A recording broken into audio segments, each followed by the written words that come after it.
Somebody out there who's thinking about quitting and giving up. Somebody who has been praying for years for things to turn around. You're thinking about quitting, you're thinking about giving up. Don't give up.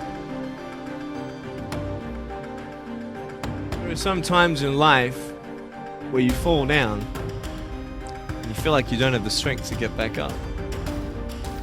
So it's like one step at a time.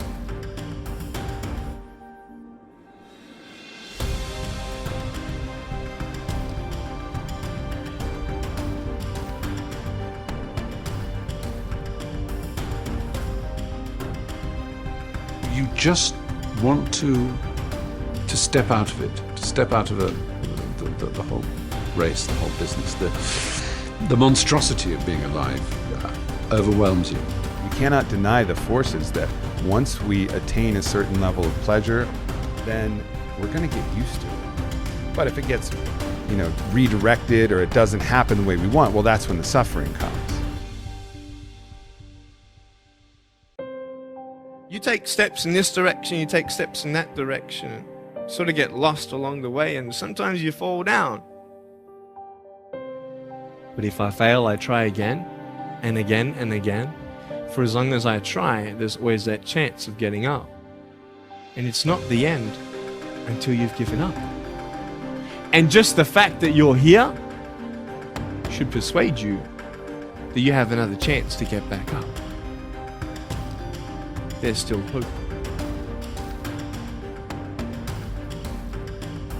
Where is their happiness? Well, happiness is found within the heart, or found within the whole world, everything and nothing. It's not in one particular thing, but it's in everything. I know how it feels to have a broken heart, and I know how it feels to be alone. But I just want you to know that it's not the end. You're thinking about quitting, you're thinking about giving up. Don't give up. Don't give up. Stay in it. Stay focused.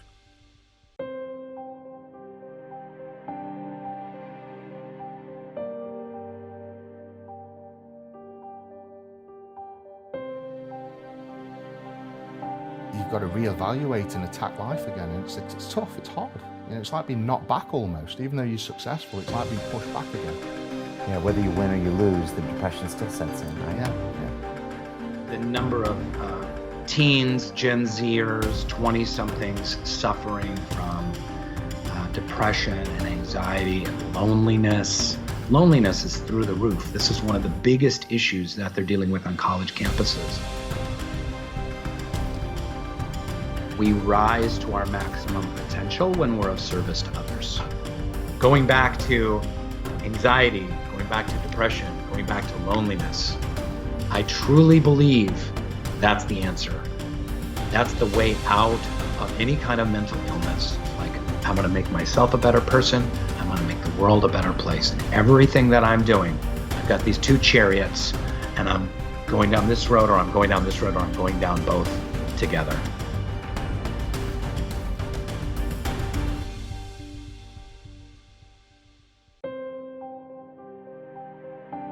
I've been there a lot in my life, especially before my car accident, my teenage years. Then the first woman I ever loved, we had a big breakup, and that breakup sent me down in depression and suicidal planning. And it's tough to dispense advice to people other than get help. And I'll share why. Because that time in my life, I had so many people coming up to me. My friends would come into my dorm room and they're like, "Brendon, let's go do something." And the hope is lost. And what people, I think, make the mistake of trying to do is hype people up. Everything's gonna be okay, it's gonna be great. And what people need who are suicidal is serious psychological intervention. They need to seek support and help. And outside of that, when they do get that support, the first thing a great therapist is going to do, outside of the emotional reflection work of why are you here and what has caused this sort of pattern for you, they're going to get you starting to get some momentum. The most important thing is when you are super down, outside of finding that emotional reasoning for where you are, is to start getting momentum. Because with momentum comes hope. With momentum comes motivation. With momentum comes, that feeling that there's a reason for tomorrow. And so it's as simple as just saying, okay, what are 3 things I'm gonna do today? And I don't mean that like a lot of personal development guys would say, like, what are your 3 big goals for the day? Arr! I'm like, dude, sometimes that first goal is, I'm gonna shower today. I'm really gonna shower today. I'm gonna walk to the library. I'm gonna come home. And that's all they got. Like literally, that's all they got. And you gotta honor that struggle when you're in that place. Like, know that where you're at, it is okay that you're there, and now you're gonna need help, and now you're gonna have to set up some daily practices just every day, win a little bit.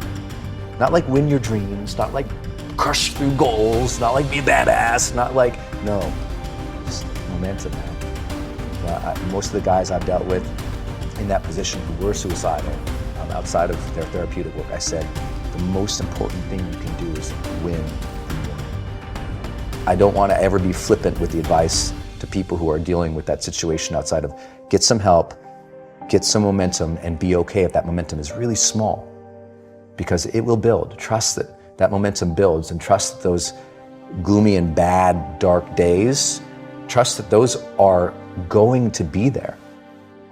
They'll get less and less and less as you learn how to cope, but they're gonna be there. And so when they're there, it's one of outside of teaching people to bring the joy in my life, I teach people to honor the struggle, honor the difficulty. When we honor the struggle instead of hate the struggle, we can really achieve extraordinary things because our mindset's in the right place. As soon as you honor the struggle, you accept that, oh, of course, there should be struggle here. I should honor this process. When you go to the gym to work out, you honor that this is gonna be hard, and honor that process of getting better.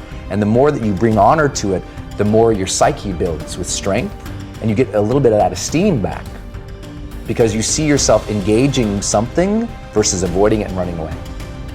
You see yourself connecting with something and giving it reverence. You're like I have reverence for the difficulties of life. They may be better. So I don't want a friction-free life. I'm not interested in it. I like to say sometimes that, the journey to greatness begins the moment that our, deep desires for comfort and ease are overpowered by our desires to connect and contribute.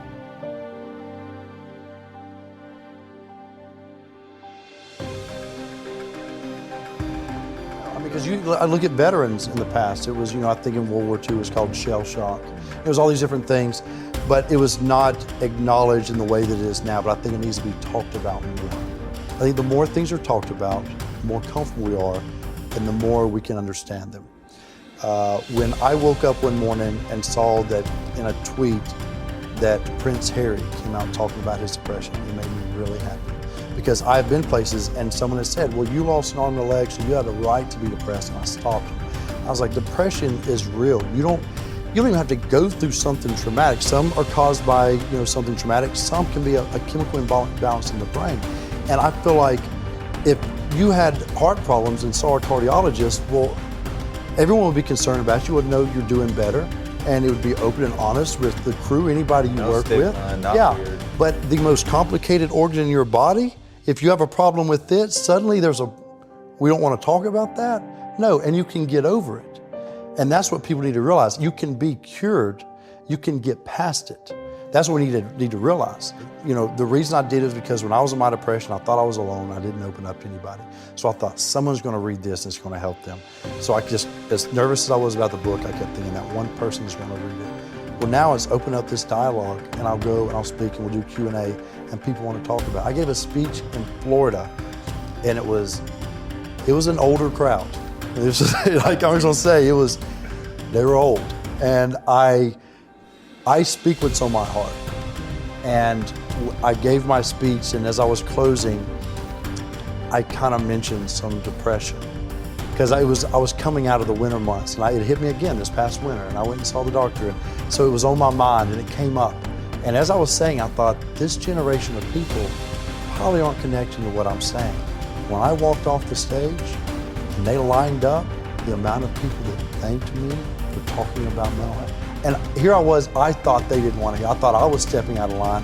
No, it needs to be talked about because it's not just this generation, it's people are realizing more and more that it's an issue. Right. And the more we talk about it, the easier it is for people to be honest with themselves and get the help they need.